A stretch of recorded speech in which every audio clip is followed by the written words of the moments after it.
Hey guys, listen, I know it's been a few days. Sorry about that. But life just kind of gets on us. We have to do this, that, and the other. But anyway, I just wanted to come back today. And I know we need to get back on chapter 2 of the Visions of Glory. But the thing is, I was looking on WordWise, which is this lady we really enjoy listening to. But I don't see it listed as just like chapter 2. So I don't really know how she has it listed. We might have to just, I don't know, kind of read it ourselves a little bit and discuss it, but that's okay too, because I've also been reading the book Evading Babylon, which is a very interesting little book.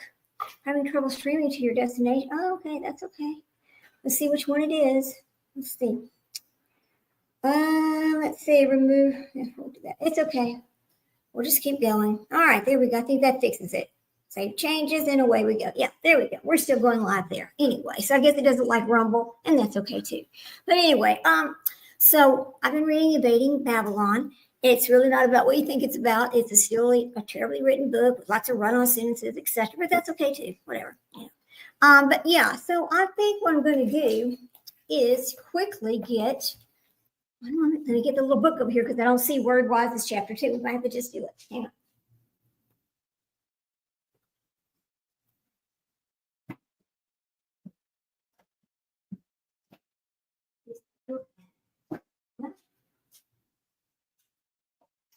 Okay, I might be lying to myself. We might not be reading that one today. We might be actually looking at, I think we're going to change it to Evading Babylon because my Visions of Glory book, I believe, is in my car and I believe it's in the house and I don't want to stop and go get that right now. So, hey, Heather, so good to see you. Hi there. Thank you so much. I'm glad you enjoyed the replay. You know what, Heather, I really kind of started this out thinking, I would just do like a podcast kind of a thing because like myself, when I'm driving, I prefer to listen to something on YouTube instead of trying to sit down and watch it for, hours during the day because we all get busy. We all have things to do. So, but then I decided what made me change my mind was, people want to see, sometimes they want to see who's talking to them. They don't want to just see it like an avatar or something like that. So anyway, I decided just to start going live. So here we go. I just thought, well, I'll just go live and we'll just talk about it. And it's okay. However you get it. I'm happy with that. So anyway, so glad to see you. Thank you, Heather. I hope you had a good weekend. So here's the funny thing about this. I'm sorry I'm having to change on you. I really am. But the funny thing about this crazy book, Evading Babylon. Now, let me turn this light on so you can see what we're doing. Hang on a minute.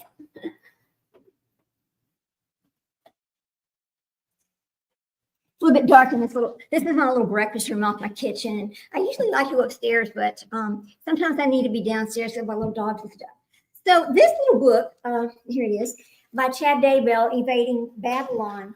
Okay, so when I first started reading it, I was like, okay, what is he trying to say? Because it was kind of all over the place. I was a little bit lost. It was a little bit, I don't know. It was a little bit hard to keep up with, but actually I got into chapter 8 and I was like, oh, okay. Now it's all coming back together, which kind of seems strange to me for something that would go like so many chapters before it started kind of making any sense. I want to change this. Hang on a second because my dogs might bark. Hang on. I hear my son walking. Hang on just a second. Okay, I'm going to mute this for just a second. Okay, y'all, just 1 second.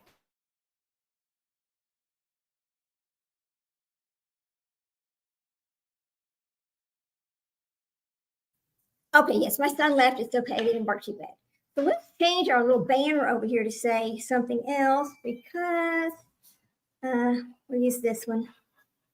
We're going to remove this other one over here, this little, whatever this is. I want to get rid of that. Okay, I don't know how to get rid of it. Okay, media assets. Here we go. Okay, I don't know how to get rid of that. I'm not going to. I guess we'll just go on the comments. So I'm going to start just kind of looking at this and we'll just I'm going to read to you a little bit about what the author's note is. And we'll go from there. He goes. And this leads to another book that he had written, which is also, I don't know if you know much about Chad Daybell, but I'm very excited tomorrow about Lori Daybell's sentencing. That's going to be good. But, and another thing, I don't know, Heather, if you've ever paid attention to this, but I'll catch you up to something. The reason why Chad Daybell believes that he is a prophet, and this is how he was able to start this whole cult thing, because it is a cult, basically, is from this little book that he wrote, The Aaronic Priesthood, right? Because in this little book, you see notes after notes, He, at that point, wrote this book for his sons, but it is a combination of things from the Bible, things from the Book of Mormon, and anyway, he just made his own, made up his own little religion here, is basically, and which is what runs his cult. And he wrote this book for his sons, and basically tells them that they're going to be ordained as prophets as well. So it's man telling man that you're the prophet. Okay, so, and I know that's a little bit funny, and I'm not LDS or anything like that. I'm just interested in what makes these people tick, and why in the world, what gave them the feeling or to think that they had the ability to see light and dark and decide who was living and who was not living. That was horrible. Okay, I'm going to put a little music to it so I don't get a copyright strike from things. Okay, hang on, we'll just do this while I do that, and then I'll get ready to read. But anyway, let me do this righty quick. So here we go. It's down here. You have to do this part. Media assets. Okay, we'll put a little music to it. How about feeding the ducks quietly? Let that fade in and out. And here we go. Let me turn it down a little bit. Okay, that'll work. All right, there we go. Now, I don't know if you can hear it. Let me turn it up a little bit so we can hear it over here. Yeah, if you don't do some of these things for purpose of copyright, your stuff gets blocked and nobody gets to see it. It's a complete copyright situation. And after so many strikes like that, they just take your channel away. They don't care, you know. And it doesn't matter if whenever you do appeal it, you say, well, I saw, whatever channel doing the same thing. They don't care. The fact is that they've done that, and you're going to either address it or you're just going to lose your channel. So I've learned that you can kind of do this right here. Play a little music behind it, and it helps not get copyright strikes. So I don't know if you can hear that or not. Let's see. I don't think I can hear, but that doesn't mean anything. Here we go. Comments. Okay, let's make sure we can hear it. Oh my Lord, today it's so damn hot in Texas. There it is. Okay, yeah, you can hear it. If it gets too loud, let me know, okay? All right, so I'm going to read the author's notes about this. In his previous series, Standing in the Holy Places, oh, it is loud, isn't it? Hang on. Yeah, it is. Oh, no, it's not. Okay. Standing in the Holy Places, I shared the experiences of the 3 fictional families as they prepared for the second coming of Jesus Christ. The main purpose of that series was to give an overview of possible events we all might face in the coming years, and the novels covered several different storylines. Okay, so he's talking about, this is just his vision of what he thinks the second coming of the Christ is going to be, based on, I guess, whatever he's taught himself. I'm going to say that, or his previous books. But anyways, he says, there were many times I wanted to slow down the pace and explore certain characters and scenes in great detail, but I knew I needed to move forward with the overall series outline. Otherwise, the 5-volume series could easily have expanded to 10 or more volumes, and I wouldn't have completed it for several years. I felt it was important to reach the series finale in a reasonable time frame so readers can enjoy a satisfying conclusion. Well, see, what we already know about him is all of his conclusions are based on somebody else's stories and somebody else's near-death experiences and his own made-up religion. So I don't think it's going to be that fantastic. Let me just say that. Okay, so with this new series, I can now take readers back to the setting of The Great Gathering, which I have that book as well that I'm going to read. And if I would have realized that there was a certain order these books went in, I would have read them in that order. But I did not realize that until after I had started reading, and I didn't just want to stop and start over because I was like, I'm halfway through that other book. I'm not going to just stop in the middle and start over. So anyway, he goes. He's going to take you back, and in many ways, the global events described in the novel have already began, and other key moments are fast approaching. The United States economic situation has grown markedly worse since I wrote that book in 2006. So yeah, these are really old books, okay? And I'm able to add many details that have emerged since that time. Also, if you have read The Great Gathering, which I have not read it yet, you will notice similar themes in these novels. Yes, because every one of these books that I can have understood, they either have scenes from movies. It's like he's taking parts of movies and also pulling into this, or that every book is based on the same sort of setup, basically, but changing the names and changing a little bit of the details. That's kind of what I figured out so far. Okay, so he goes, this is because the same national events happen as they were portrayed in the previous series, but from the perspective of these new characters. In other words, both series take place in the same universe, although the main characters from these two series don't interact with each other. Okay, well, then he says, I want to emphasize that this is a work of fiction. Okay, so he's telling you it's fiction right there. But in his own sick mind, he is telling, the members of his little cult, oh no, none of that was fiction. It's all true. It's all true. So which is it? Chad, which is it? Tell us, please, because we can't determine. He's all over the place anyway. He says, I am currently served as the ward's scoutmaster, and I certainly, yes, the scoutmaster of prison, that's what he's serving as, right? Okay, so, and I certainly don't have any secret contacts or information concerning high-level meetings involving general authorities. Those things are meant to move the storyline along and shouldn't be taken as factual. Hey, Panda Bear's mom, so good to see you. I'm so glad you came in. Did y'all watch the Kohlberger sentencing today?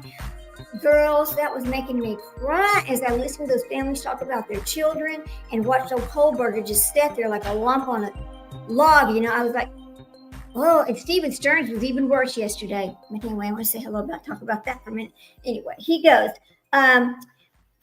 I believe the prophets call for the saints to gather to refuges and safety will come within few years. But I don't feel that even the prophet yet knows the month or even the year it will happen. But remarkably, he tells Lori Daybell, something's going to happen July of 2022. That's what I think it's 2022, I believe it was. Right before or right after Charles's death, something big was supposed to happen, right? It is heartbreaking, isn't it, Panda Bear? I don't know if you watched, did you watch Letitia Stouch's trial? Because if you remember when the judge was giving his final speech, he was crying, when he's telling his family, he's crying. And I could hear that today in this other judge's voice. It was cracking and breaking as he talked about what happened to these kids and this awful monster that's sitting there. It's not what he called him, but that's what I call him. But I could tell that it was upsetting him that he had to even deal with this agreement, because I don't think he wanted to give a plea agreement. But anyway. Hey, you Momming It Up, so good to see you. You're heading to dinner, but I'm listening as, oh good, thank you, Momming It Up. I'm so glad congratulations on your son today. Okay, y'all, Momming It Up's son graduated today. He had he's in the service, and they had his event today, and I see pictures of it, and it's beautiful, and they sang beautifully, and I'm so excited for you. Okay, so let's finish this little forward over here. I could talk all day long, and we would never get anything finished because, I just like I like coming alive and talking to you guys. It's always fun. So he goes, and in all of these books, he does talk about the saints, and you will not believe who he thinks these saints are. It's kind of fascinating, okay? Not that I believe in anything Chad Daybell says. I'm not a member of any of these churches. I'm only interested in it for the educational purposes only. I'm not trying to teach any kind of Mormon, I'm not trying to teach anything. It's just educational. So we all know a little bit about him and how his mind ticks and where all these things came from. Okay. So getting that out of the way. He goes, they will likely come based on conditions in the United States, which aren't necessarily set in stone and can be altered based on the righteousness of the nation's citizens. Right. Okay. In this novel, the prophets call for the saints to gather together comes on a nice spring day, but in reality, it might very well come in the middle of winter after a major snowstorm. The Lord has tested the faith of his saints throughout history, and this might be another one of those times. Okay, I'm hoping for a sunny day, though. Unlike the Standing in Holy Places series, which is another crazy book that he wrote, which I plan on reading all of them because I feel like I can't really understand his mindset and what makes him tick psychology, unless I've read the books and understand his thinking. And as crazy as it sounds, I understand a little bit of it, but not a lot so far. So anyway, he goes, I suppose I'll continue to write until the major events in these novels start becoming reality. Okay, so he's telling you, oh, this is all fiction, right? I want over here. But he's going to continue to write these things until it becomes reality. Which one is it, Chad? Make up your mind. He goes, thank you in particular to my wife, Tammy, and my children, as well as everyone who has given me the encouragement and support over the years. I truly appreciate it. So this was May of 2012, long before he met Miss Lori.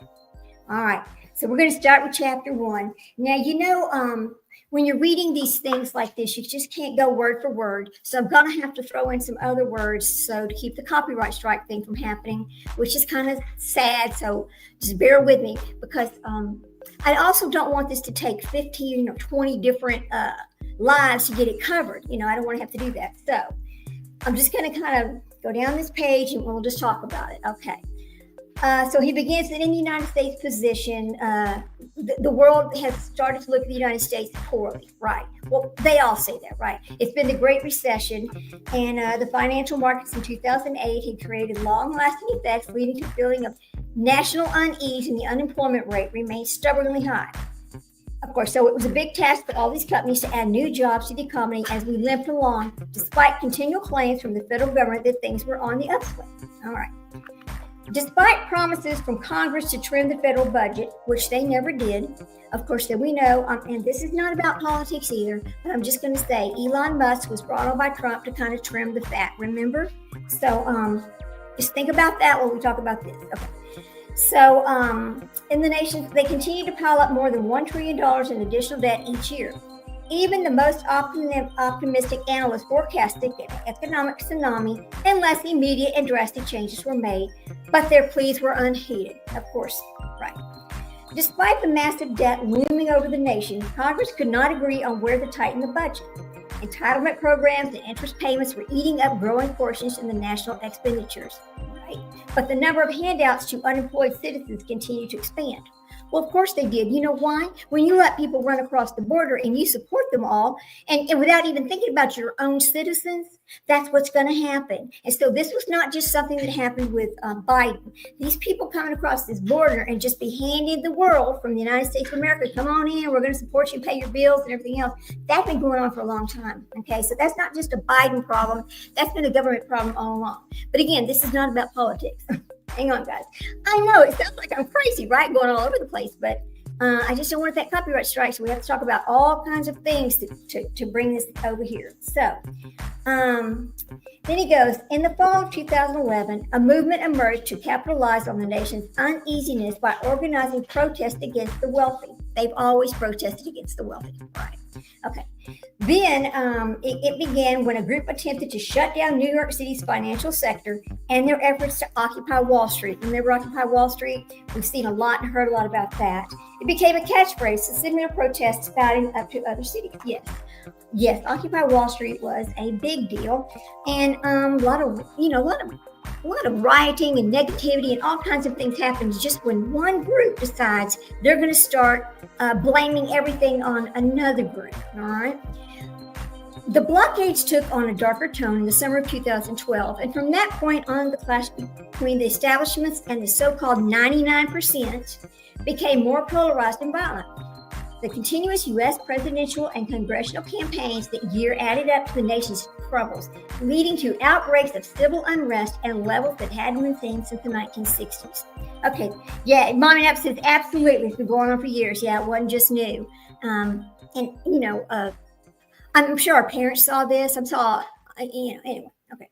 Also, for several years, the executive branch of the federal government had been quietly issuing mandates and executive orders that slowly but surely eroded the Christian foundation of America. Now, I will say that I'm going to kind of agree with him with that right there. Because remember when they did separation of church and state? And remember when they stopped people from having church or prayer and things like that in the school district? I'm going to tell you this. I was born in 1960. I'm going to be 65 in September. I've raised 2 sets of children, so my first set and then my baby that I have here. Okay.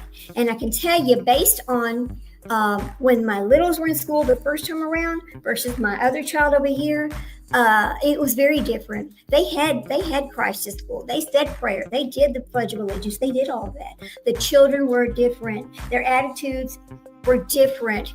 They seemed to be a little bit more grateful. They weren't as spoiled, ruined, and rotten. I'll just be honest with you. I'm gonna say it like that, right? When we teach our children respect, and we teach them, we do all this, but if you don't make them practice it, then you've not really taught them. And it's been hard to do since they separated it like that. So anyway, oh Lord, guys, I wish I could just read it straight, but you know how it goes. Meanwhile, okay. On the global front, America's leaders seem to ignore the growing overall strength of China and the renewal military power of Russia and the danger posed to volatile Iran. It was clear to many observers that there was a growing collaboration among these nations, but America's leaders seemingly turned a blind eye. Instead, they made substantial cutbacks in the U.S. military budget, weakening the country's defense and leaving it more vulnerable to a possible attack. That is absolutely true. Yes, that's a true statement. Thank you, Chad. That is a true statement. All right. Meanwhile, the world waited in anticipation for the Mayan calendar to end on December 21st of 2012. I also remember that big roar up about the Mayan calendar. Yes, it was all going to end then, just like it was all going to end at the year 2000. It was going to end then too. Meanwhile, okay, so it goes. Then everyone moved forward with their lives, where the earth just kept on turning.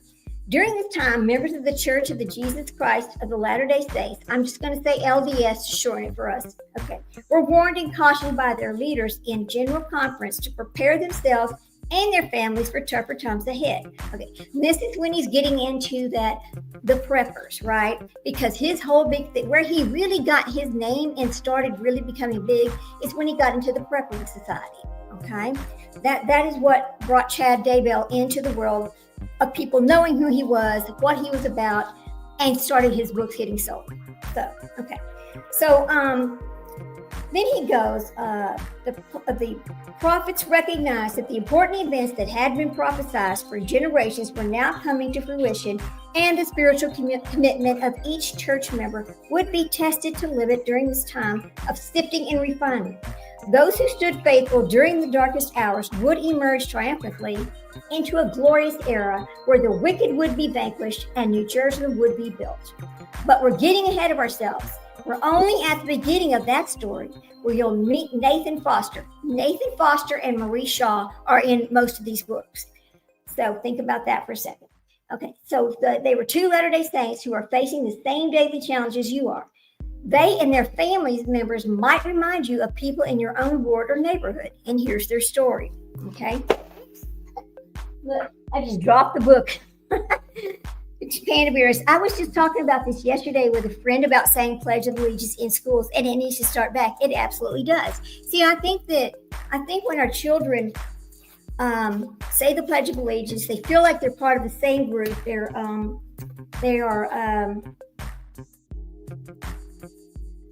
don't, like if they all do it, then it seems like that's the right thing to do, right? But if you only have a small group of people doing it and yet other people don't do it, and you have parents saying, oh, well, they should make them do that. Yes, they should. School should be uniform. Every classroom should be doing the same things. I mean, you need to teach your children, and every teacher has a different teaching style, I understand that. But they all need to be doing the same things. You can't just have a run them up and, no, I just disagree with that. So, here we go. Go back over here. I dropped my book. I get to the right page over here. I don't know why this makes me nervous. It just does. Okay. On a brisk February morning, more than 1,000 Latter-day Saints, or LDS, gathered together for a state conference in Minneapolis. Okay. To hear the words of Elder Smith and the Quorum of 12 Apostles. So we know that, the LDS kind of has the 12 Apostles. That is something that's also taken from the Bible. Let me just say that. So, the meeting might actually end on time, Elder Nathan Foster whispered in his companion Elder Graham's ear as he pointed toward his watch. They were sitting on folding chairs with a few other missionaries in the meeting house as Elder Smith addressed the congregation. Now, the thing about Mr. Nathan here is he just got back from his LDS. They all have to go to these missions, and he just got back from his mission. Okay, so he goes, despite a heavy snow overnight, Elder Smith's presence at the conference had generated a huge turnout. In addition to the multitude of active members in attendance, dozens of less active families had come to see the apostle. They were all impressed because the apostle was coming, right? So these apostles all come, and they're completely filling the chapel, cultural hall, and stage, and flowing out into the foyer where the missionaries were sitting. Okay. Nathan refocused on Elder Smith's words, who said, the members of the church will soon face some long-changing decisions. We will encounter a variety of difficulties as the second coming approaches. But the key is to obey the prophet no matter what comes our way. Those saints, okay, because once again, they call them saints, okay, who regard his words will find themselves in both physical and spiritual peril. The apostles' comments caused Nathan to think briefly about his own future. It was pretty much up in the air because he just got back in from his mission. He didn't have a job. Okay, and times were hard back then in the period when he's writing this book. Jobs were a bit harder to get, and he lived in a small area, and so there wasn't a lot of jobs to be had to begin with. Okay. So the church, he goes, the saints who disregard his words will find themselves in both physical and spiritual peril. The apostles' comments caused Nathan to think briefly about his own future. It was pretty much up in the air. The only thing sure for sure, he would be released from the Minnesota-Minneapolis mission in just 16 days. Not that he was counting. Elder Smith ended his remarks right on time, and following the closing hymn, everyone bowed their heads for the benediction. Nathan began to close his eyes, but something unusual caught his attention. A classroom door had quietly opened, and a clean-cut, well-dressed man marched purposely up the hallway, heading for the chapel doors. Now, in this book, he's going to say, I'm going to warn you a little bit. He's going to say, oh, and a spirit came over him. He's going to claim the spirit came over him, right? So, and he has to stop this person. For some reason, the spirit told him to stop this person. So he goes, stop him. The spirit whispered into Nathan, who hesitated for a moment before standing up to block the man's path. Nathan noticed the man was holding what looked like a scripture case, but it bulged in the middle and didn't look right. Okay. So I can't let you into the chapel, Nathan told the man as he came face to face. Hey, watch out, the man said, trying to elbow past the missionary. Nathan swatted at the man's hand, knocking the scripture case to the floor. The man lunged forward to retrieve it, but then a high-pitched beep emitted from the case. So right then and there, Nathan realized something was very wrong with his case. Again, he's saying that the spirits told him to stop the man and that he fixed it to do something big, right? So he goes, hey, watch out, the man said, trying to elbow past the missionary. Nathan swatted his hand. Then he hears this high-pitched beep emitted from this case. No, the man cried before recoiling in fear and scrambling back down the hallway. Don't let him get away, Nathan shouted to two men standing in the hall. They stopped as Nathan picked up this case and raced to the foyer, out the double doors. As he got outside, he spotted a big pile of snow, and where they'd shoveled the sidewalk. He goes, and he throws the case into that direction. And of course, it explodes, right? Because the thing is, he's saving these elders, he's saving all these people because the spirit told him that the man was carrying a bomb. That is what he said. Okay.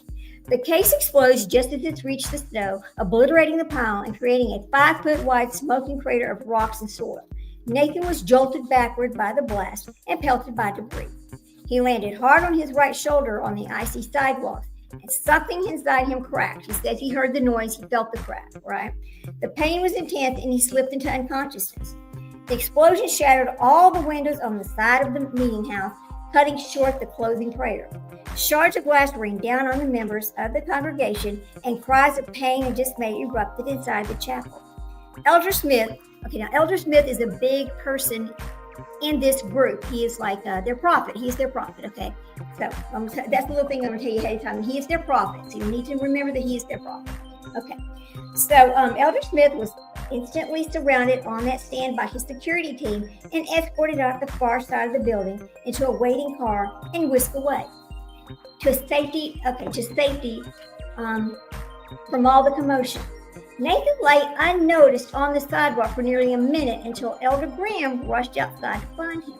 Elder Foster, are you all right? He cries, shaking his companion's shoulder. Nathan slowly opened his eyes, not immediately remembering what happened. He touched his ribs and moaned, ouch, that really hurts. I'm sure it did. He was blown into the ground from this powerful bomb. Okay. So he goes, you saved the day, Elder Graham said. You grabbed that bomb and threw it outside before it went off. Nathan suddenly remembered the confrontation with the man in the foyer. Did they catch the guy? Yes, Elder Graham said. They've got him pinned in a classroom right now. Oh, that's relief, he said. Several ambulances soon arrived to care for the injured saints. Again, remember who the saints are. And Nathan was taken to a nearby hospital. The medical test and x-ray showed some cracked ribs, a few cuts, and a badly bruised shoulder, but there weren't any signs of major damage. Good for him. Elder Graham had given him a priesthood. Okay, now listen to this. There was no major damage, but yet comes back into these blessings again, these patriarchal blessings. He goes. Elder Graham had given him his priesthood blessing and the amulet and had stayed at his side throughout the ordeal.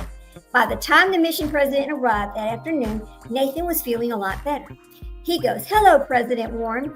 Nathan said, grasping his leader's hand, You didn't have to come."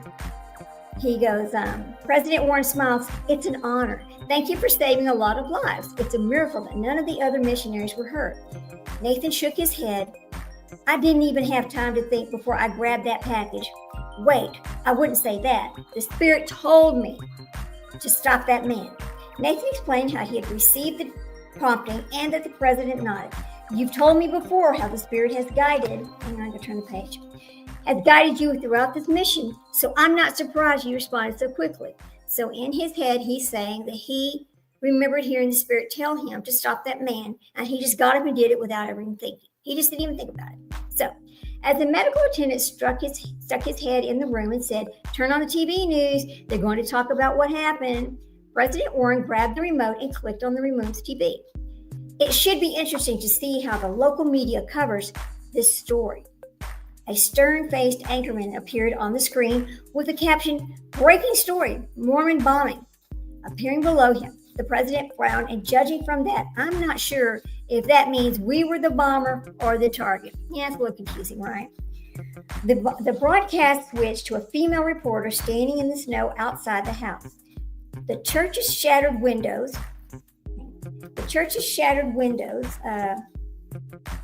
were visible, and the camera briefly zoomed in on the crater of the lawn, which was now cordoned off by yellow tape. According to the eyewitness, a high-ranking church leader was speaking here this morning in large crowds. The report says, as the meeting ended, a man rushed toward the leader with a bomb, but quick-thinking church missionary intercepted the man and tossed the bomb outside just as it detonated. He goes, as you can see, there was a lot of damage, including the shattering of several car windows in the parking lot, but it could have been a lot worse. The reporter motioned toward the meeting house and added, about 20 members of the congregation were taken to local hospitals with cuts from the shattered windows, but it appears everyone will recover. That's good news, the anchor said. And he, in a split screen, did they catch the suspect?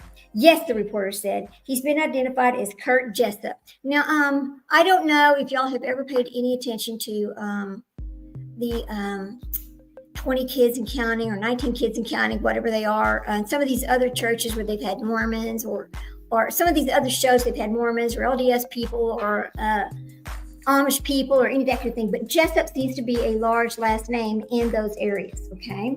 So Kurt Jessup is the person who had walked in with the bomb.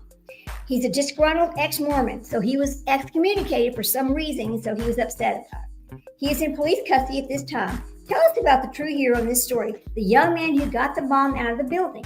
The anchorman said, how's he doing? Church leaders say he's a full-time Mormon missionary from Utah named Nathan Foster.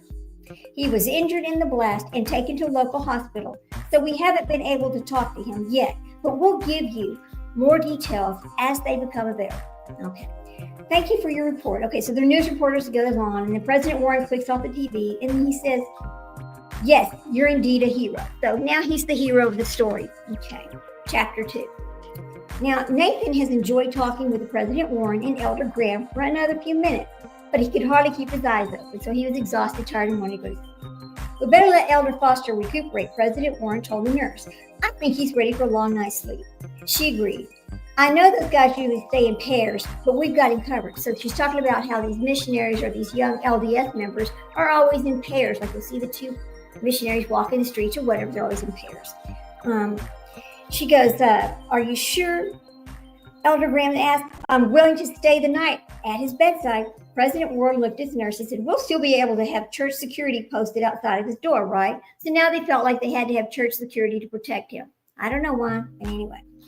So he goes, yeah, very good. He said, but turning to the Elder Graham, come enjoy a nice meal and a good night's sleep at the mission home. Elder Graham looked unsure, but Nathan said, I'll be fine, before giving his companion a farewell wave. So the nurse checked his chart, then turned out his light, and within a few minutes he was asleep. But as soon as he awoke from his dream with Elder Smith, he had this big dream. Okay, now he's talking about his big dream that he had. And so what's funny about this big dream that he has is later on in the story, it comes back to this dream because this person he meets is wearing some of the same clothes that they were wearing in this dream. So it's talking as if Nathan Foster has the ability, I guess, to see the future. I mean, I know that sounds a little crazy, but okay. So that's one of the things it talks about. Now, but if you remember, Chad Daybell tried to claim that he could see beyond the veil, and he had these near-death experiences, and all these other things. So anyway, this kind of thing shows up in the books that he writes because I mean, he's talking about it in here. So he goes. He was asleep, and he wakes up because he's having this bad dream. He had drifted into another dream. This one was also very vivid, but it had much different feel to it. Nathan found himself standing in the center of a huge room with a towering ceiling. The walls appeared to sparkle like diamonds, and the floor was made of polished granite. At the far end of the room, Nathan could see the building's second and third floors. These floors were cordoned off with 3-foot-high white railings that connected to a spiral staircase in each corner. People began to fill the second floor, including many people he knew. Several of them looked over the railing and called out to him. Nathan waved to his former bishop, his father, and even to Marie Shaw. This is this girl that he's interested in, that they knew each other in high school, but then they lost touch after high school. But after he came back from his mission, then she's back in his life. I'm just going to give you that little bit about it. So people began to fill the second floor, including many people he knew. Several of them looked over the railing and called out to him. Nathan waved to his former bishop, his father, and even to Marie Shaw, a girl whose age who had befriended him as a teenager and helped him stay active in the church. Nathan also noticed the current members of the quorum, the 12 mingling among the people. So those 12 apostles and from the quorum that he saved, like where he saved church elder. Not church elder, the prophet. He changed the same people from where he saved the prophet from the bombing. So he goes, Nathan also noticed the current members of the quorum and the 12 mingling among the people. They wore white suits and seemed radiant goodness and purity. The people flocked around them and eagerly talked with them. Then Nathan sensed people behind him, and he was surprised to have 3 members of this church, the first presidency, move next to him. They were also wearing these white suits. Okay. The prophet patted him on the shoulder and said, "Those saints of God have been faithful thus far, but a crucial time of decision has come. We've warned them enough to see which way they choose to the spiral." Okay, so in this one, he's going to talk about the spiral staircase. And this comes up later, too, because one of the things about this book, and I'm just going to give you a little hint, is remember when they started talking about the chips. They're going to put a chip in your arm, and you wouldn't have to, it would just make your whole life easier because everything would be on this chip in your arm. You want to talk to somebody, you just talk to your arm. You want to buy something, you just scan your arm, that kind of thing. So this is talked about in this book. He goes, then Nathan sends the people behind him, and he says he's moving, and they're all wearing these white suits. The prophet patted him on the shoulder and said, "The saints of God have been faithful thus far, but a crucial time of decision has come. We've warned them enough. Let's see which way they choose to the spiral." "The spiral," Nathan says. You'll see," the prophet said. Then First Presidency took several steps forward before calling out to the group on the second floor. The people then saw and waved. "Look at this," the prophet said in his counselors. A woman cried out, "Let's listen to them." So she wants to hear what he's going to say. When he had everybody's attention, the prophet raised his hands and gave the people a message. Nathan was now several feet behind the prophet, and for some reason, he couldn't hear what was being said. So Nathan watched the reactions of the people on the balcony. To his surprise, most of the saints seemed angry or alarmed by the prophet's words. These people turned to each other and expressed their dismay that the prophet would say such a thing. So I think this is when they start talking about you need to follow along no matter what I say, no matter what the prophet says, you have to do it. Don't question the prophet. You just don't question, okay? As the prophet ended his message, he moved forward again and began climbing one of the spiral staircases. His counselors followed behind him, but as they reached the second level, they didn't stop to greet the people. Instead, they kept climbing up the spiral staircase until they reached the empty third level, where they leaned over the railing and motioned for people below to follow them. The members of the quorum and the 12 immediately went to the stairs and joined the first presidency on the third floor. Several others followed them, but the vast majority stayed on the second floor. They didn't want to go up to the third floor. They weren't listening, okay, for whatever reason. Nathan focused on his former bishop, who danced from one foot to the other as if he couldn't decide which direction to go.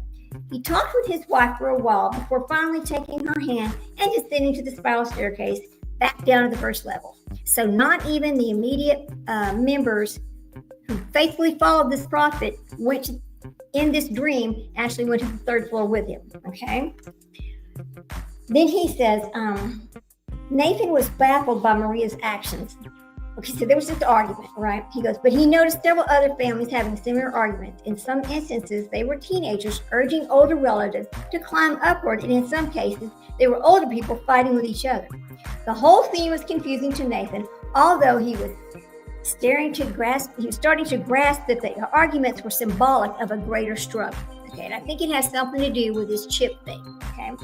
Suddenly, Elder Smith, the quorum, and the 12 called out to him from the top floor, Elder Foster, soon the second level will be empty because everyone must accept or reject the prophet's invitation. No one will be able to coast along in the middle anymore. Nathan started to reply, but in an instant he found himself back in his hospital bed. He looked around the room, stunned that the dream hadn't been real. He shielded his eyes from the morning sun that shined on his face through the room's window. That was weird, but it felt like a vision. He thought, I better write this down. Okay, so here he is talking about it felt like a vision. So these visions that he says he's having are really just dreams. That is what I get out of this. God, it's hot over here today. To me, it seems like these visions are just dreams, okay? Chapter 3, we're already on chapter 3. As Nathan's mind cleared from the strange dream, he sat up and pushed the button next to his bed to page his nurse. When she arrived, could you please bring me a pen and a notepad? He thinks he's got to write this down really fast so he doesn't forget it. Okay, all right. Once she brought back these items, Nathan spent 15 minutes writing down the details of what he called his spiral dream. Before the nurse returned with his food, Nathan noticed a small American flag was planted on the center of his stack of pancakes. What is this for? He asked. It's President's Day, she said. Sorry, you have to spend it in the hospital. Nathan put the flag next to his scriptures and quickly ate the pancakes. As he finished eating, the nurse returned again and said, a special visitor has requested to see you, she said. Do you feel strong enough to visit with him? Okay, a special visitor. Who is it, Nathan asked. She said, President Warren told me not to talk to any reporters without him here. Don't worry, this man has already been approved by the President Warren, she said, pointing to someone in the hall. Nathan looked past her and saw Elder Smith standing in the doorway with 2 security officers behind him. Come in, Nathan said, motioning for the apostle to join him. Elder Smith came to his bedside. Are you feeling all right? And he said, yeah, it's just a bump on the head.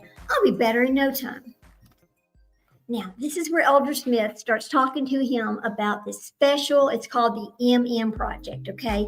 Now, this MM Project has something to do with this chip thing. And it comes back to this chip thing later on in the book, but this is where it starts on this. He goes, Elder Smith patted his shoulder. I just wanted to thank you for what you did. I would have visited you yesterday, but everything around here turned into a circus. I know what you mean, Nathan said. I'm just glad I was in the right place at the right time. The Spirit prompted me to confront that guy, and I did. I know what you mean. He goes, Elder Smith nodded. I'm glad you responded so quickly. We've had our eye on Kurt Jessup for a while. So apparently Kurt Jessup had previously made statements or made threats toward Elder Smith and his family and the group. Okay. So he goes, well, this isn't his first confrontation with me, but it's certainly the worst. Nathan looked up with surprise. You've met him before? He goes, when I was serving as his state president a few years ago, Kurt was excommunicated. There were a long list of reasons why it needed to happen, but he wouldn't take responsibility for his actions. They never do. Look at Chad Daybell. Look at Lori. She goes, somebody asked her, was she excommunicated in the interview? Well, she's certainly not. She would know if she was. Oh my God, she broke every commandment there is. Of course she was excommunicated. My God, Lord, get a grip. Oh, I forgot she can't get a grip. Anyway, he says, he wouldn't take responsibility for his actions. I know he still blames me, although I was just doing what the church was required. He now devotes his time and energy into fighting against us. Kurt told the police last night that he had heard I'd be speaking here. His anger boiled over and he planned the bombing. That's just terrible, Nathan says. You don't deserve that kind of treatment. It comes with a calling, Elder Smith said. As you know, the church is coming under increased pressure across the nation to support gay marriage. Okay, let me put this in here right now. I'm neither opposed. That is a personal choice. I have no, makes no difference to me how you choose to live is how you choose to live, and you love who you love. This is just part of the book I'm going to read. It comes from the book. It's not me, okay? Just I'll put that out there. Okay. He says they've had increased pressure across the nation to support gay marriage and other such issues, but I assure you we won't change our stance. The plan of salvation has been in operation throughout eternities, and we aren't going to adjust our doctrine simply because of political pressure. Okay. That's what we told people here when they confront us about those things. Nathan said, it seems like they're more mean-spirited than when I started my mission, and the opposition appears to be growing. All right. That's been the trend across the nation for our missionaries. Elder Smith says, safety is becoming an issue in some areas. Elder Smith waved his hand and said, enough about that, right? I came here to thank you for not only saving my life, but also getting to know you a little bit better. So please tell me a little bit about yourself. So he said, I talked to President Warren last night, and he said you've been serving an outstanding mission. Nathan was happy to hear that. He had only had a few baptisms during his mission, but he felt like he'd made a real difference in retrieving or reactivating many of the members. Nathan shrugged. Well, the fact that I'm even on a mission is kind of a miracle to me. Okay, so there was this thing in his family. It's going to come over to this in a little bit, but you're going to learn that Nathan's family had kind of stopped going to the church, and all these different little things happened. And so him being on a mission and still being active in the church was quite a surprise because of all the things that happened in his family. Okay, so he goes, I think we'll learn later that his father was excommunicated, but I think I remember that from one of these other chapters. Nathan took a deep breath.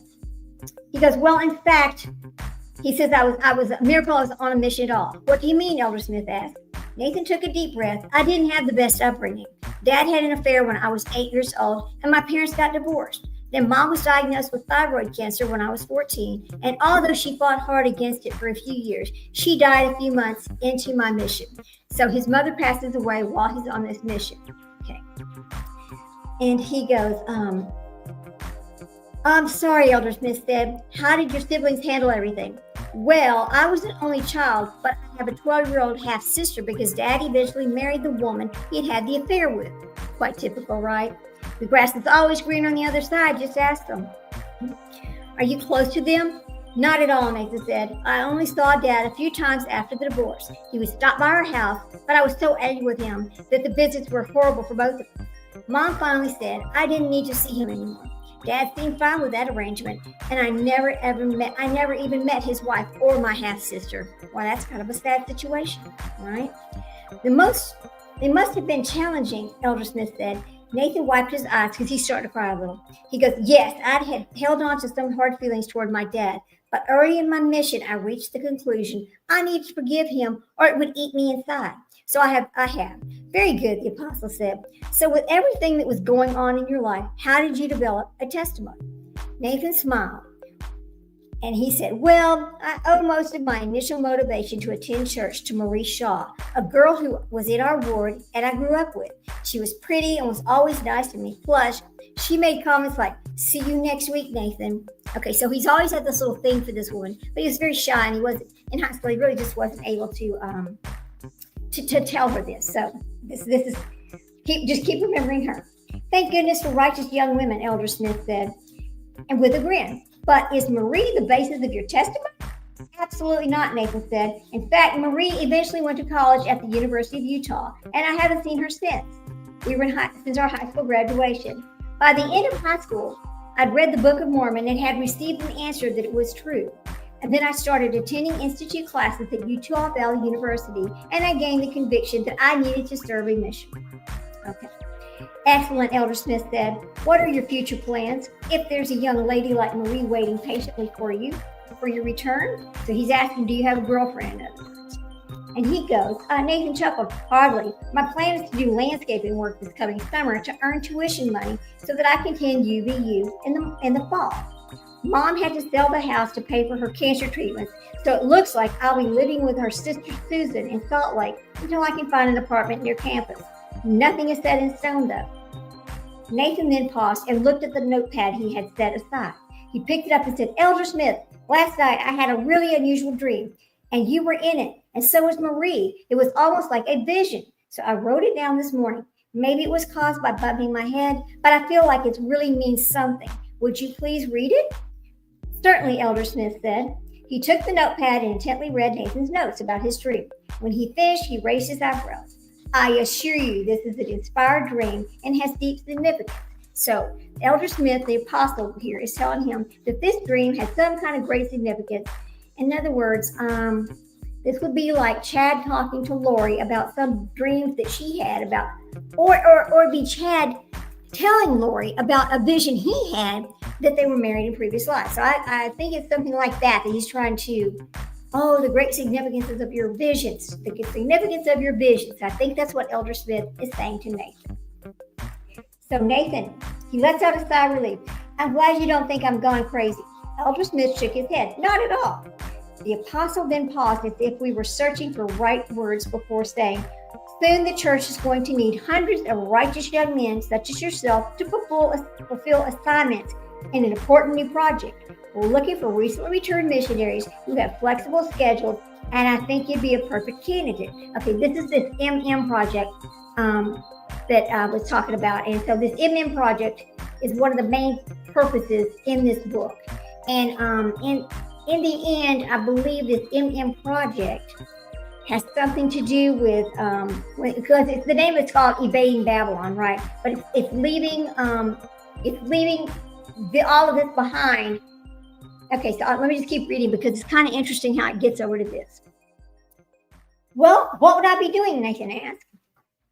Well, in some projects, these assignments would still feel like a mission, but the church would provide housing and cover other expenses. In essence, it would be a full-time job with all your needs taken care of. I can handle that, Nathan said eagerly. When will this project begin? We don't really know yet, Elder Smith said. It might not be for a few months, but once you get home and settle, contact my office in Salt Lake, and we'll have a more detailed meeting. Okay, that sounds great, Nathan said. I've had a couple of companions who might be interested as well. The apostle frowned. I would keep this topic confidential for now. I wouldn't even discuss with other missionaries because only the best of the best will receive this invitation. I admit the job could end up being a bit rigorous at times, but it's worthwhile to you, he says. Nathan suddenly felt a tinge of self-doubt. Maybe I wouldn't be cut out for this assignment. Elder Smith held his hand. Your prompt response yesterday in heeding the Spirit showed me you've got what it takes. And this dream is an indication that the Lord feels the same way. Keep that dream fresh in your mind because I believe you'll soon see it's fulfilled. Okay, that's vision. Then what do you think of the dream? Elder Smith smiled slightly and rubbed his chin. Well, there's a lot of symbolism in it, but I feel the main message is that this is coming quickly when the Lord will expect more from his saints. This will cause a division to emerge in the church. Some will continue to follow the prophet, while others will decide this isn't worth the effort. Nathan nodded. It's kind of like in the Bible when the Savior invited his followers during one of his sermons to step up a notch. But most of the people didn't want to be bothered. Exactly. The whole purpose of the project I mentioned is to help the members of the church become better saints. Okay? They're all going to be the saints. Nathan smiled. That sounds like something I would love to do. I know you would, Elder Smith said. So go ahead and return to Utah and get settled back into life. And if you're still interested in a few weeks, call my secretary at the church and tell her that you've been recommended for the MM project. She will transfer you to the right department. Elder Smith then took out his card and with his secretary's phone number on it, wrote MM program, and on the back before handing it to Nathan. What does MM stand for? He goes, you'll find out soon enough. Elder Smith said, don't worry, everything will work out according to the Lord's timetable. Okay. Chapter 4. See, there's a lot of, what I've discovered in this book, there's a lot of little bitty pieces of things going on before you ever really get to the real story. It's like to me, it's a lot of unnecessary chapters, but this is how Chad writes. It's a lot of, okay, we'll just keep going here, okay? That same afternoon, Marie Shaw was driving southbound on Interstate 15, heading to her parents' home in Utah. Her semester at the university had been stressful, and since didn't have classes because of President's Day, she decided to go home and visit her parents, right? It was an unusually warm day, and Marie definitely she had a case of spring fever, he said. She pulled her long brown hair back into a ponytail and rolled the windows down in her Volkswagen Jetta. The car stereo was turned into a pop rock station, and she started singing along with Britney Spears. I guess he had a thing for Britney Spears. I don't know. Till the World Ends was the name of the song. Marie laughed to herself, thinking about the song's basic message of focusing on worldly pleasures rather than worrying about the future. Instead, Britney encouraged everyone to just go to a nightclub and keep on dancing till the world ends. Yep, you go for it, Britney, Marie said, but I don't think life's always going to be that easy. As the song ended on the radio, the DJ were getting more details about that thwarted bombing in Minneapolis yesterday that targeted one of the Mormons' apostles. Apparently, the big hero was a missionary named Nathan Foster from Utah country. Reports said he confronted the bomber and then actually tossed the bomb aside, saving many lives. Way to go, Elder Foster. Now, this is when Marie realizes, oh no, I know this guy. He was in my high school class. We graduated together. I do know him. Marie nearly ran off the road when she heard the missionary's name. She and Nathan had been in the same ward growing up, and they'd become good friends before she headed off to college. Okay. Curiously, just a few days earlier, she had been wondering where he'd ended up. I guess he's doing all right, she told herself. Another song started playing, and Marie turned up the volume. The song had a catchy synthesizer rhythm and consisted of only a few words, but it was becoming a national sensation. The chorus was, it's hip to get the chip. Yeah, yeah. Do it right and do it.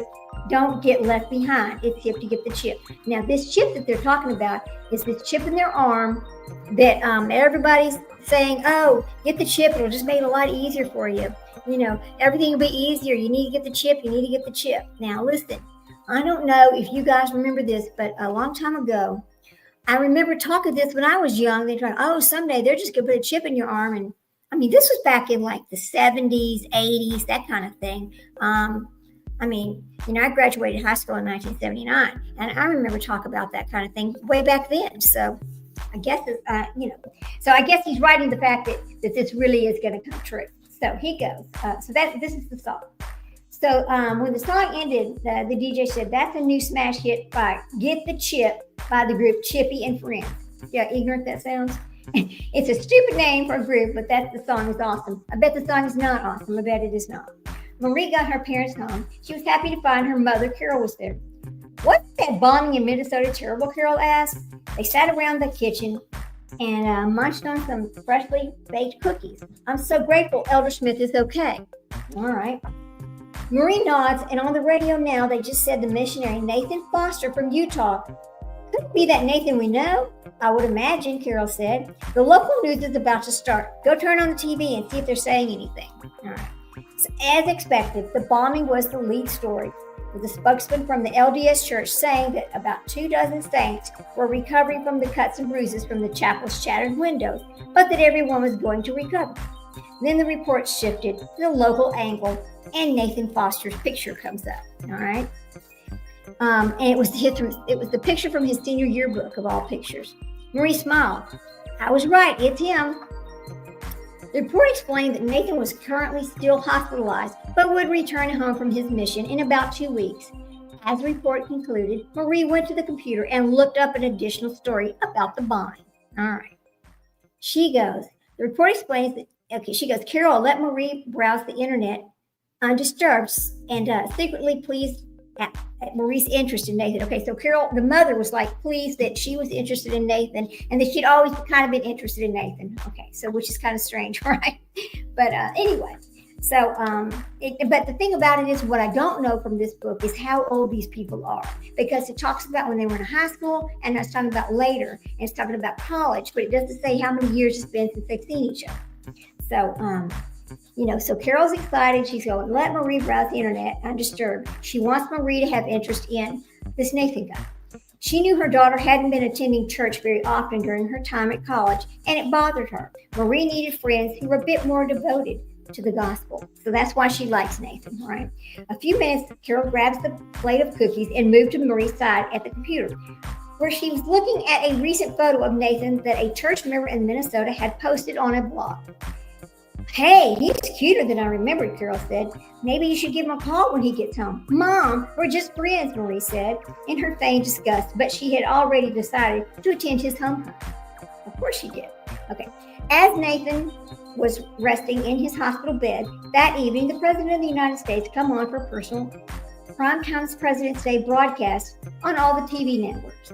As a missionary, Nathan had been sheltered from everyday life, but had heard a lot of the propaganda about something called the chip. And here we go. For the past few weeks, in seemingly every conversation they had with the people, the topic would always turn to the chip.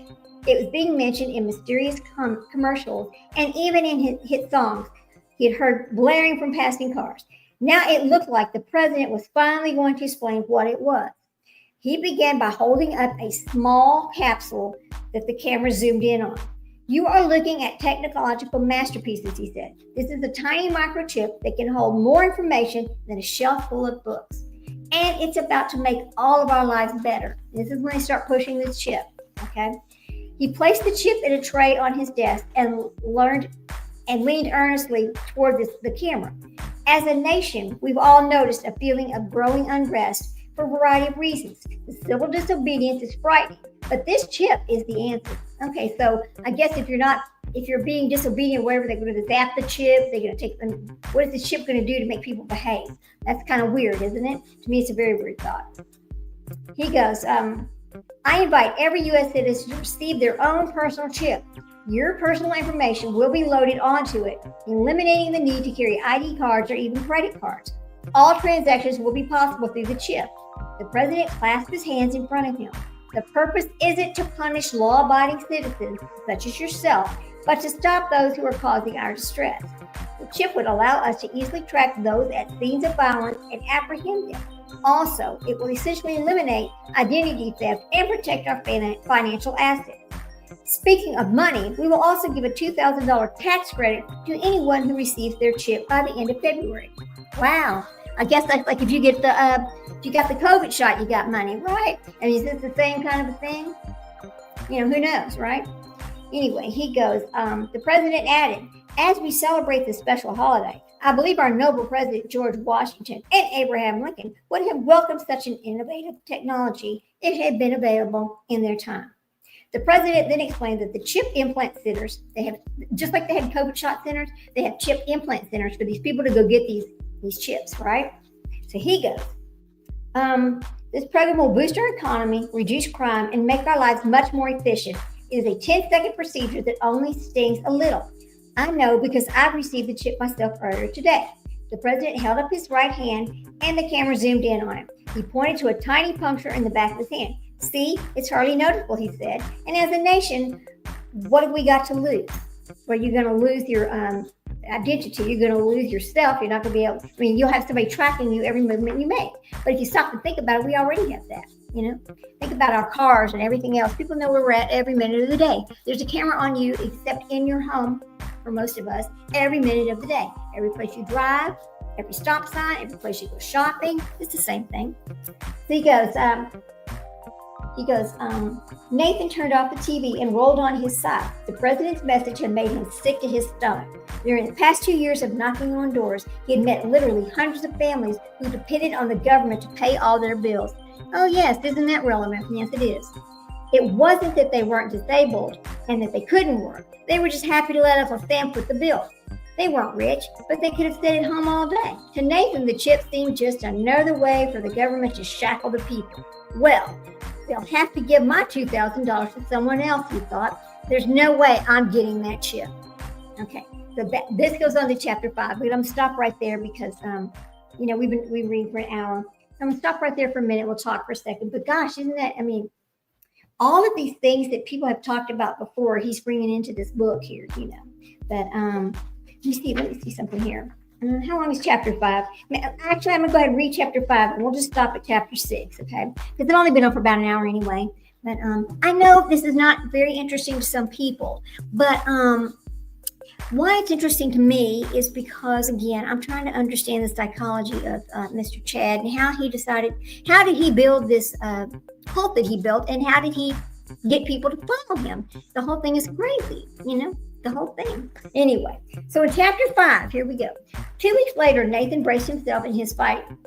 Okay, he braced himself as his flight touched down. He went to Salt Lake City, okay?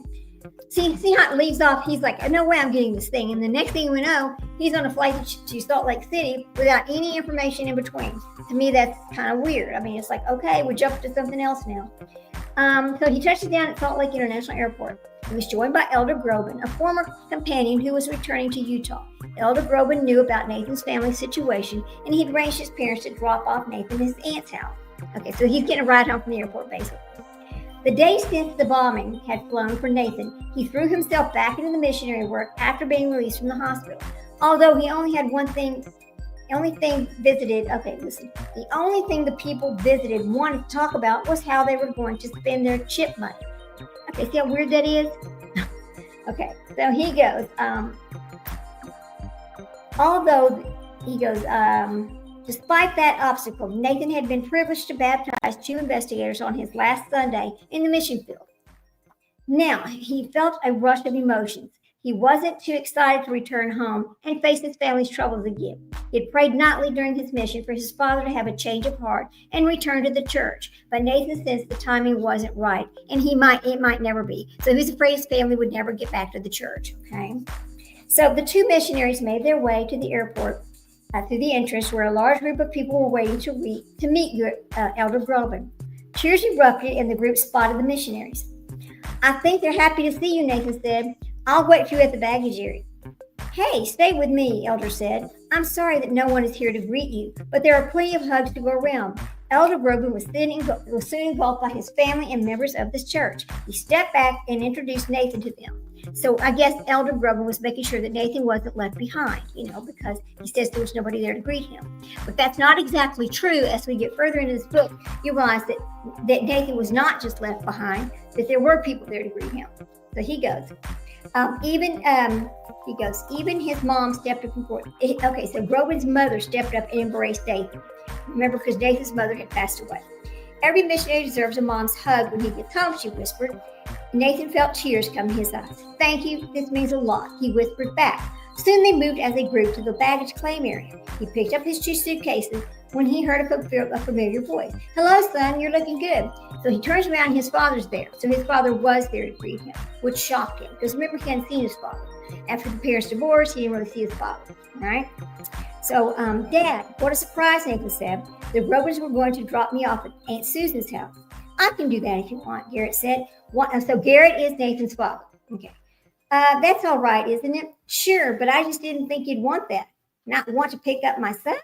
Garrett asked with a grin. "We've had our struggles, but I want a fresh start. So now, his dad is over there. After his mission, his dad's over going, "I want a fresh start with you, son. Can we just have a fresh start?"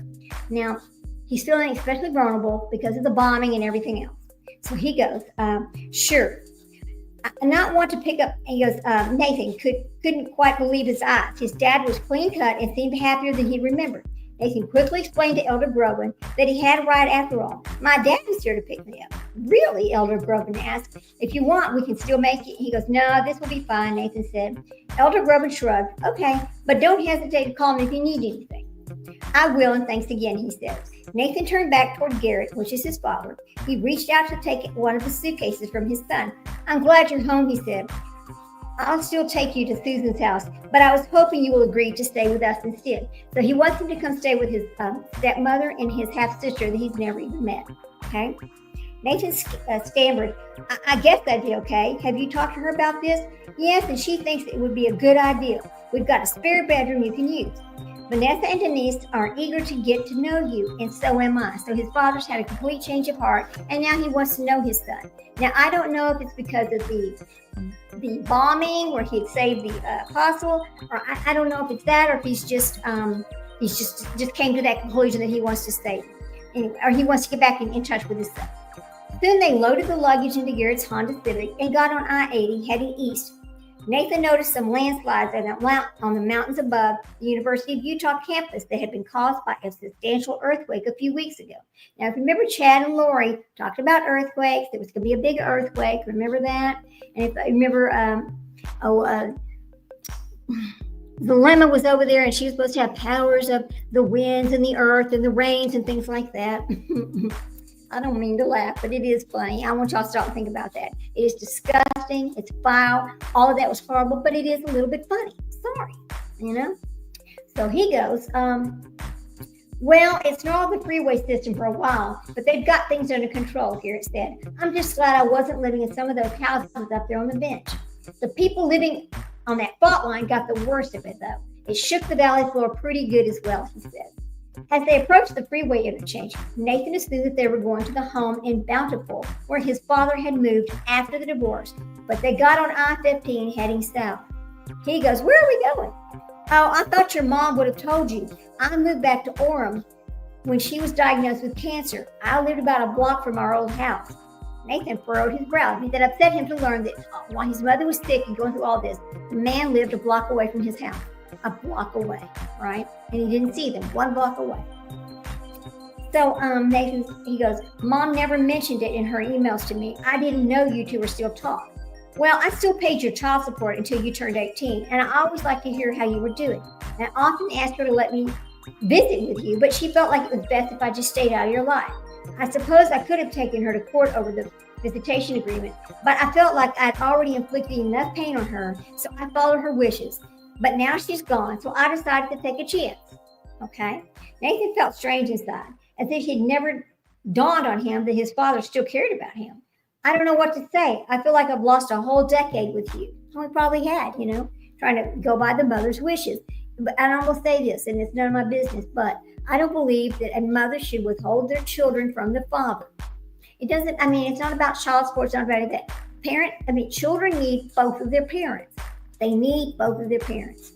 Okay? So he goes, believe me, I do, but what's done is done. Garrett face displayed a brief flash of grief. You probably don't know that I attended her funeral. I was hoping to see you there, but they said you had stayed on your mission. I admire you for that. Nathan did a double take. You saw my mom's family, so even Nathan did not go to his mother's own funeral. I found that kind of odd in this kind of a book. Yes, and I even got a hug from Aunt Susan. It was awkward, but I needed the closure. Frankly, so did they. So the whole family had been upset with him over the divorce, over the cheating, over all of it. Garrett smiled. Well, when Susan first saw me, she did give me a look that would have sent most people running. But hopefully time can heal all wounds, including the ones I caused you, son. I'm truly sorry. So he starts apologizing. Okay. Garrett, he goes, well, Susan first saw me. She didn't give me a look that would have sent most people running. She goes, hopefully we can all heal. Okay. So Nathan was silent for nearly a minute. He said, his mind was swimming. He finally asked, do you regret what you did? So he's asking his father, do you regret cheating on my mother, basically, and leaving the family? Okay. Garrett gave him a sideways glance. The affair? Yes, it was a huge mistake, and you and your mom didn't deserve it. But I'm happy I have Vanessa and Denise in my life. You'll like them. Nathan felt the answer was a bit hollow. That's it? You put me and Mom through an emotional hurricane, and it's a miracle I turned out halfway normal? What about the church? Where do you stand? He goes, I'm still excommunicated, if that's what you mean. Garrett said with a sigh, but I don't hold any hard feelings against the church. I deserved what I got. Do you still believe the gospel? Garrett stared straight ahead. My issue was never with the doctrine, so I do believe. But right now, I wouldn't consider rejoining. Vanessa is devout Catholic, and she takes Denise to the church each week. I'm content with that. But enough about me. Tell me about your mission. Wow. Okay. Nathan was happy to change the subject, and once he got to talking, he couldn't stop telling his father about the various experiences he had in Minnesota, including saving Elder Smith's life with a bomb. Yes, I followed that whole thing through Minnesota media, Garrett said. Really? Of course, you're my son. I nearly called you when they reported you were in the hospital, but when it was clear you'd recover, I decided it would be best to just surprise you this way. Nathan smiled. A call from you would have been a shock to my system, that's for sure. I think he should have called his son no matter what. His son was in the hospital. He could have died in this bombing. He should have called his son. Okay, that's what I'm going to say about that. All right. Garrett soon pulled off the freeway in Orem Center Street, and he pulled into a gas station. Nathan watched his dad, held his right hand over a scanner at the pump, and suddenly the pump kicked on. Okay, so right here, Nathan's realizing that his dad, Garrett, has already gotten the little chip put in because he's using his arm to fill up his car with gas. Okay, so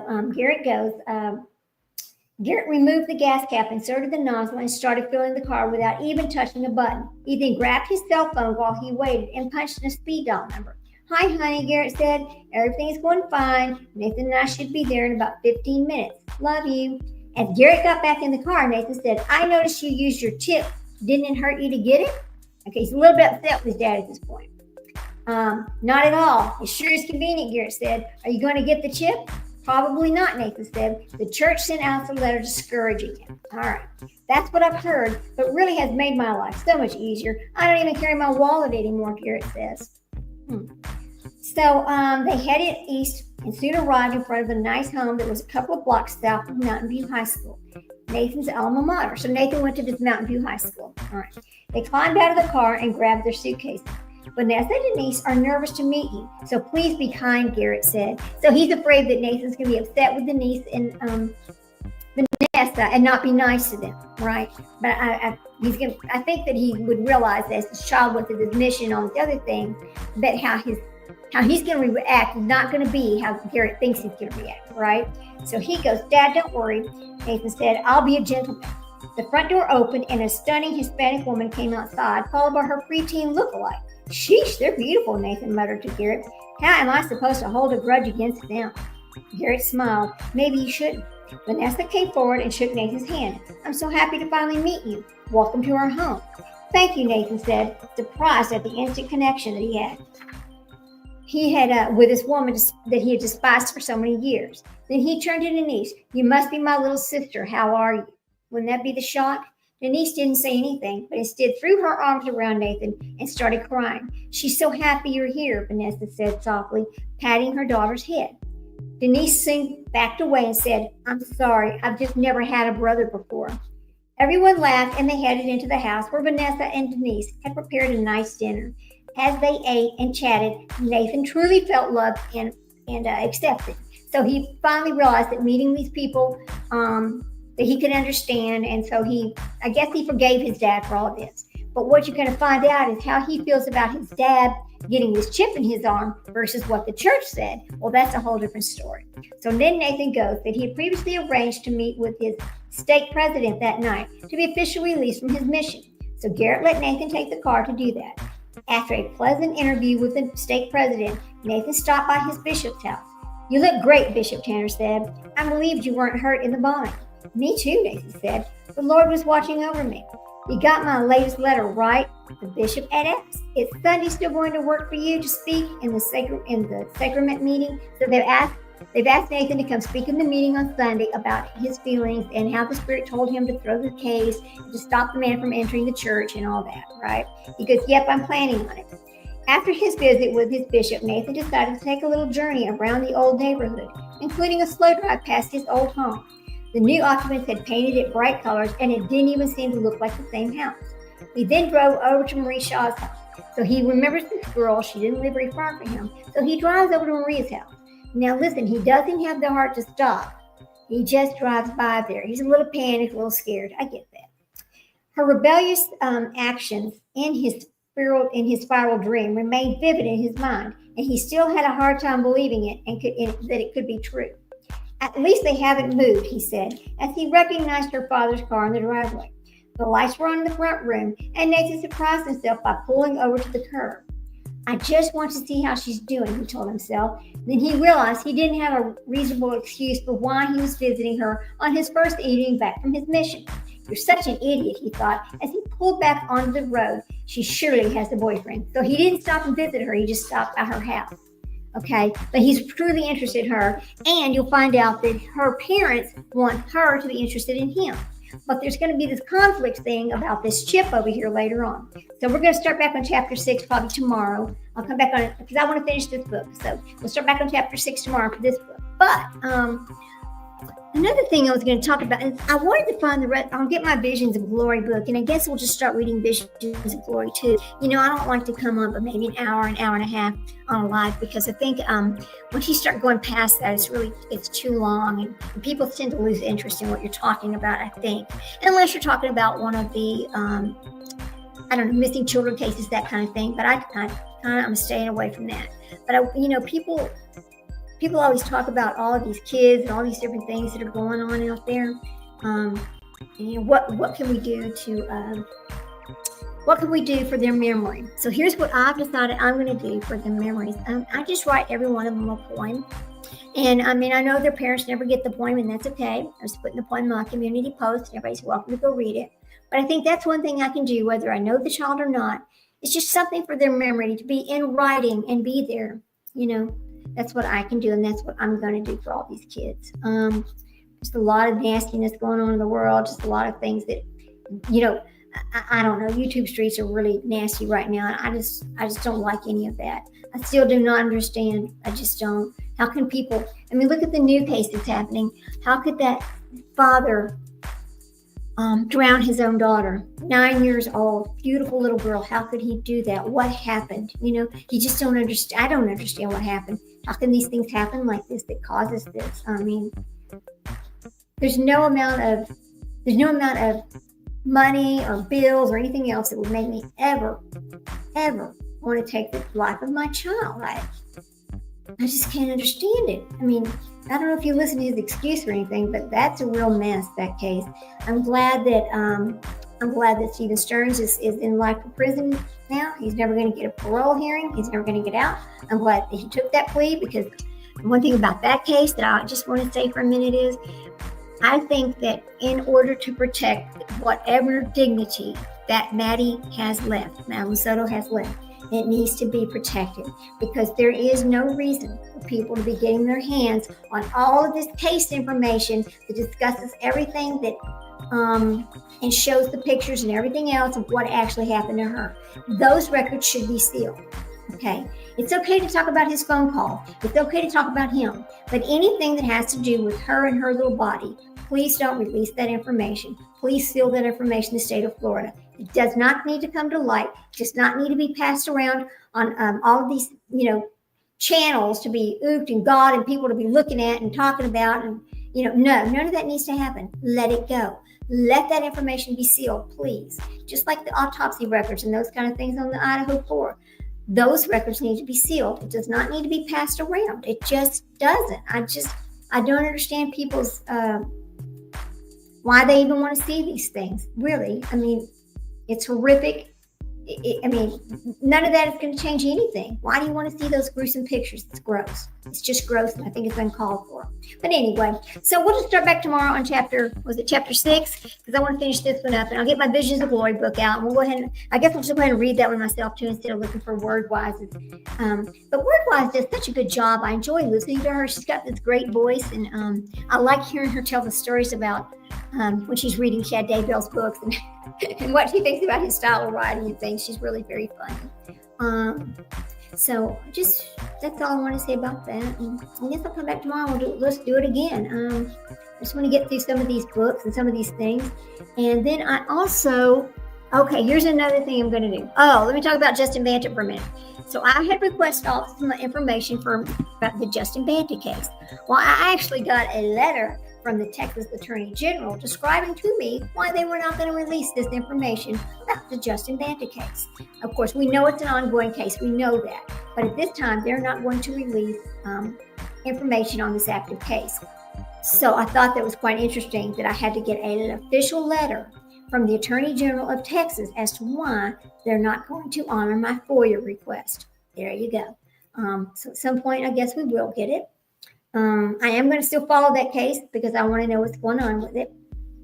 I know we talked about Plan C quite a bit. I know I have a lot of different things I want to talk about. There's a lot of things I want to talk about. Just trying to get them all in order. Another thing I think I want to look at is this is just something I noticed yesterday when they were talking about the little girl who's they were on vacation and this happened. Have you ever stopped and thought about how many times parents will take children on a vacation just to end their life? Like, we're going to have our final big blast of fun, and then I'm going to take your life. I'm thinking this happens more than we realize it does. I mean, look at some of these cases. You sit there, you go, didn't he just have the best day of his life and now he's missing? Or didn't he just have the best vacation of his life and then something happened? I think that happens a lot. I do. I'm going to go do some research on that because I want to know about that. I mean, what is in a person's mind that says, I'm going to take my child to have the best day of their life, and then I'm going to take their life so they can at least say, oh, they had the best time before I did this. It's that. I don't understand that myself, but it's out there. I know it's out there. I mean, we've seen it. We've seen it on several different things. Several different children. We've seen things like that go on, and I mean, we don't know for sure if that's what happened to some of these children or not, but it sure looks that way, doesn't it? I'll give them the best day of their life and I'll take their life. I don't know. Anyway, that's not about that. But anyway, so I just want to stop by today, say hello, talk about that book, talk about a few other things. I would like to do one day hey, let's get on a live and just talk about nothing but fun stuff. I'm still waiting on, Mom It Up is busy this week, and I understand it. I'm still waiting on her and Trishy818 because we're going to do a thing about a deep dive on Julie Rowe and some more things about Chad and Lori and their whole thing. I'm going to watch the sentencing tomorrow for Lori. I'm pretty excited about that. And that's about it, really. I mean, I know I don't have a whole lot of exciting things to talk about today, but just getting through these books is always so hard with him. But I enjoy reading out loud. I enjoy learning new things. Did